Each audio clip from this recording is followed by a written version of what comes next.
Fala, galera. Vamos nessa. Seguinte, essa é uma questão muito interessante, que te dá uma tabela, e a partir dessa tabela a gente precisa achar a lei de formação da taxa de multiplicação diária em função da temperatura e da umidade, certo? Essa é uma questão muito boa que envolve grandezas diretamente e inversamente proporcionais. Então ele fala assim, a tabela a seguir traz os resultados de um experimento composto de 3 ensaios, que media a taxa de multiplicação diária de uma colônia de bactérias. Outras variáveis não registradas mantiveram-se constantes nesse experimento. Beleza. Sendo K uma constante real, e para a gente sabe que é a constante de proporcionalidade, qual das expressões a seguir relaciona corretamente a taxa de multiplicação diária, a temperatura e a umidade? Beleza? Então, ele disse que a taxa de multiplicação diária é M, a temperatura chamou de T e a umidade chamou de U. Ok? Então, a primeira coisa é a gente analisar as variáveis 2 a 2, certo?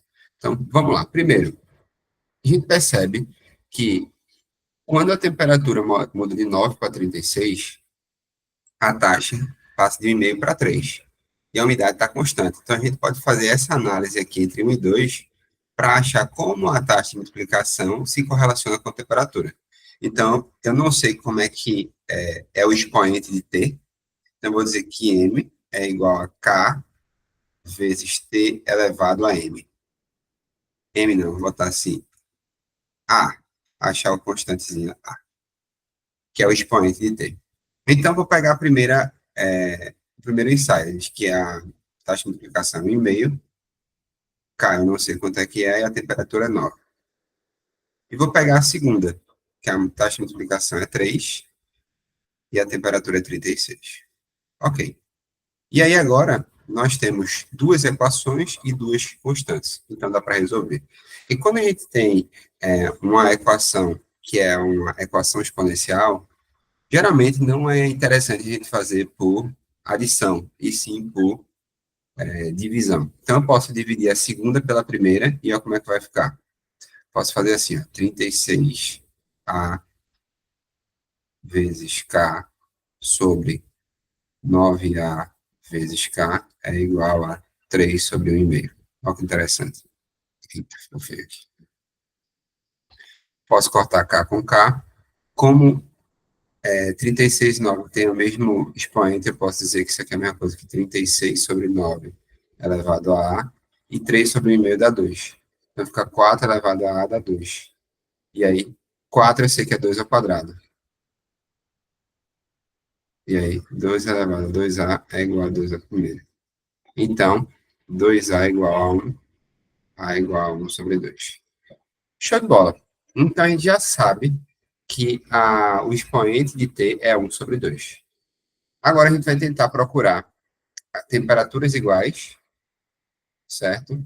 E ver a mudança na umidade. Então, aqui a gente vê o seguinte, ó. Quando a temperatura é igual, quando a umidade aumenta, o que, é que acontece com a taxa de multiplicação? Diminui. Então, isso já indica que as grandezas são inversamente proporcionais. Então, agora eu não posso escrever M igual a K vezes U elevado a B, por exemplo. Eu tenho que escrever que M é igual a K vezes U, ou vezes não, dividido por U elevado a B. Por quê? Porque agora eu compreendo que quando a umidade aumenta, a taxa de multiplicação diminui. Isso é indicativo que as grandezas são inversamente proporcionais. E para duas grandezas serem inversamente proporcionais, o produto entre elas tem que ser uma constante. Certo? Se vocês concordam que se eu escrever M vezes U elevado a B, isso é K, o produto entre elas é uma constante, só que eu estou passando U elevado a B para cá. E a gente vai montar do mesmo jeito, tá? Então, eu pego o ensaio 2, vai ficar 3 é igual a K sobre 4 elevado a B. E 1,5 é igual a K sobre 8 elevado a B. E vou fazer meus pelos extremos, vai ficar assim, ó, K é igual a 3 vezes 4 elevado a B, e aqui K é igual a 1,5 vezes 8 elevado a B. E vou igualar as duas, tá? Igualando as duas, pegando essas duas e igualando aqui, vai ficar assim, ó, 3 vezes 4 elevado a B é igual a 1,5 vezes 8 elevado a B. Passo o 1,5 para cá e o 4 para lá. Vai ficar 3 sobre 1,5 é igual a 8 elevado a B sobre 4 elevado a B. 3 por 1,5 dá 2. 8 sobre 4 dá 2 também. E a gente acha que B é quanto? Então, nossa lei de formação ficou assim, ó. M é igual a K vezes T elevado a A sobre U elevado a B. E a gente já sabe que o A é um meio e que o U é 1. E como a gente tem um expoente fracionado, esse expoente fracionado ele pode ser convertido em uma raiz. Quando a gente olha aqui, tem várias raízes e não tem nenhum expoente fracionado. Então, a gente vai ter que transformar isso em uma raiz. Lembrando que o expoente é o índice da raiz e o numerador é a potência do radicando. Então, vai ficar K vezes raiz quadrada de T sobre 1.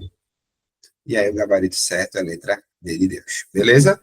Então, essa aqui é uma questão de nível de dificuldade elevado, muito interessante, com uma tabela, com a interpretação boa de grandeza diretamente e inversamente proporcionais. Então, é uma questão excelente. Valeu, gente. Espero que tenham gostado.